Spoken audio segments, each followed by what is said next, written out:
এখানে তোমাদেরকে ডাকা হয়েছে এক বিশেষ কারণে। জি ছোট হুজুর। শিয়াল মশাই, তুমি হয়তো ভুলে গেছো, এখন থেকে এই জঙ্গলের রাজা হবে সিংহরাজের ছোট ভাই ছোট সিংহ।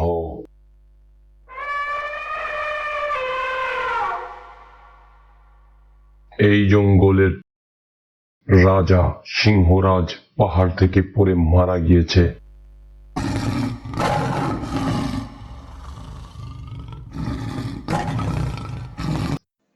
গোস্তাকে মাফ করবেন জাহাপানা। যদি সিংহরাজ মারা গিয়ে থাকে তাহলে তার মরার দেহটা তো আমরা পেলাম না। ভালো কথা, সিংহরাজ পাহাড় থেকে পড়ে মরে গেছে এবং তার লাশ নদীতে ভেসে গেছে।